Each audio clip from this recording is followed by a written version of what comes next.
Welcome back. Electric Roo here. This is part 2 of a restoration of a Philco Model 42-322 vacuum tube radio. You can view the video for part 1, which is the restoration of the cabinet. The link is on the screen, or you can look in the description of this video for the link. But this is a nice little 6-tube AC/DC operated radio. Has a built-in loop antenna, and it covers standard AM and shortwave broadcast frequencies.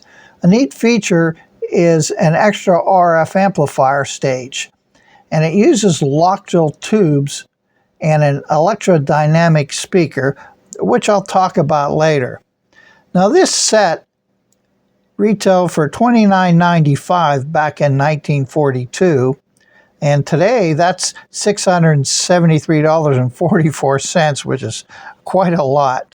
The vacuum tubes used in this set are a 7C7, which is the RF amplifier, a 7A8 oscillator converter, a 7B7 IF amplifier, a 7C6 second detector and first audio amplifier, and a 50L6 for the audio output, and a 35Z3 rectifier. As you can hear, it plays pretty well, and it picks up a lot of stations. Before I get into showing you what I did and what parts I replaced, I wanted to talk a little bit about safety when working on these types of old radios. You have to be careful because the way some of these old radios are wired, you can have a hot chassis. So what is a hot chassis? Now these old radios did not have polarized line cords. In other words, you could plug the line cord in either way and there was no ground pin. If you look at this diagram and you look at the top, you will see a depiction of a radio, and you can see where one side of the power line is tied to the chassis. Now that is what's called a hot chassis, because if the line cord was plugged in and the polarity was opposite of what is shown, where the line hot was down where the neutral is and the neutral up where the line is, then you would have 120 volts on the chassis. And if you touch that, you're in for trouble. So if the polarity is reversed on the line, or if the AC hot somehow inside the radio comes in contact with that chassis, you can be a world of trouble.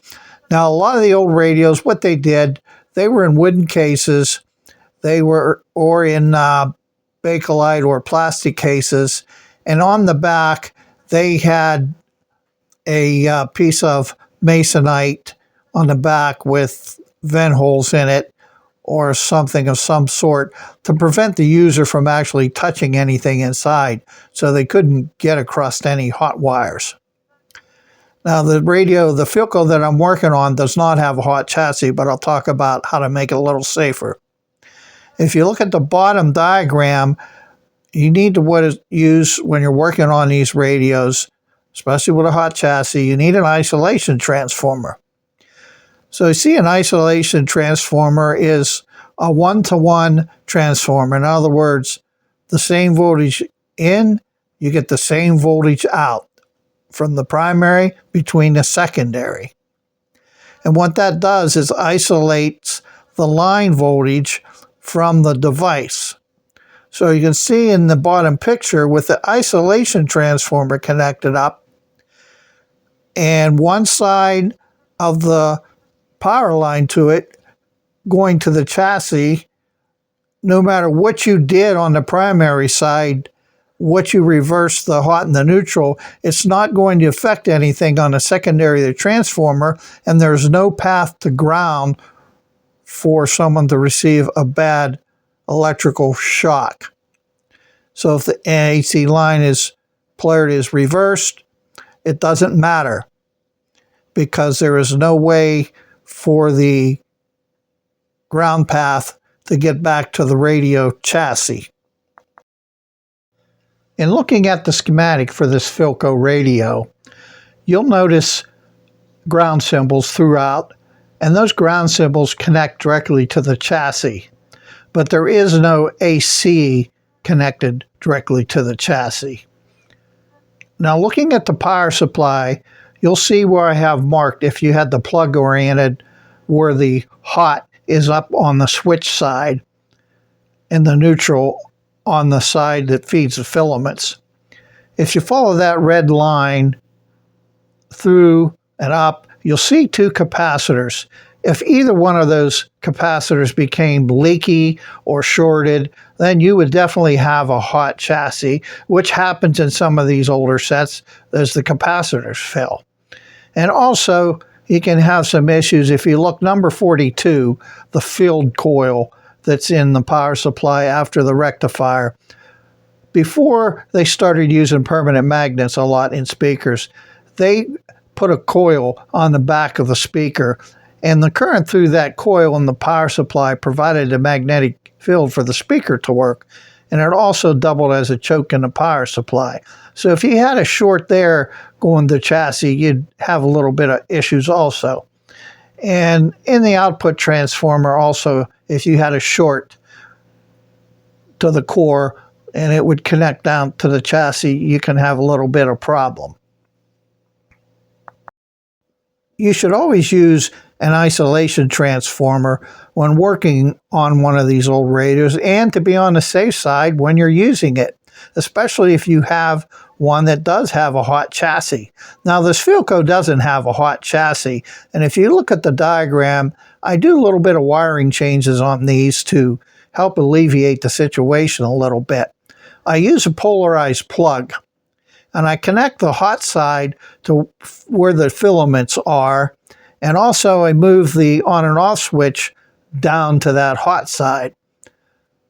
In doing that, if one of those capacitors did fail and get a little leaky, then the chassis would be at neutral potential and it wouldn't be so life-threatening. But if somebody were to plug it in to a receptacle that had been miswired, you could have a lot of trouble. Of course, if one of those capacitors fell, then you would have a hot chassis, and reaching in the back of this set, it will definitely give you a jolt. Now let's move on, and I'm going to look at what I did and the parts that I replaced. These are the capacitors that I replaced. A couple of electrolytics and all the paper and wax capacitors, and I replaced a couple of resistors also that were in there. You can see under the hood what I did. The original electrolytic capacitors, one was a double section and the other was a single, so I replaced it with a multi 3-section capacitor, which fit in there real nice. Now you have to be really vigilant with these old radios because the old rubber wiring that they use just falls apart in your hands, and you have to test every wire to make sure the insulation isn't going to fall off with it. And it can be really time consuming, and you have to be patient because when you unsolder one thing, you may need to unsolder several more, and you have to pay attention and even take pictures of where things went when you did it, because it can take a lot of time to do that. Now the IF transformers, all the wiring was shot coming out of there, the rubber wiring. Let me show you what I had to do there. For some reason, someone beat the heck out of the can on the one IF transformer. I don't know why, but it was also the easiest one to get off. Just had to remove the nut on the top and the 2 nuts on the bottom, and was able to slide the can off and just replaced the wires one at a time from the transformer going down into the chassis where they were connected down there. The other IF transformer was a little bit different. It had 5 wires, but I had to completely remove it to get it apart. So I cut the wires underneath and removed the 2 nuts under the chassis and lifted it out. Now there were 2 nuts on the top that I had to remove on the top of the can, and you see that slot at the bottom of the can. There was a metal spring-loaded retainer clip that went through there that held the bottom of the transformer in. You can see all 5 wires. They were all pretty corroded. You just moved them in and insulation fell off. Plus, the colors were hard to tell which colors. I actually had to mark a couple of them underneath so I would get them back in the right place. So it turned out pretty good. The only thing I had to purchase were some of the capacitors, the new dowel string, and the veneer for the front, and a lot of elbow grease and some time. So if you have any comments, leave them. And have a good day. God bless.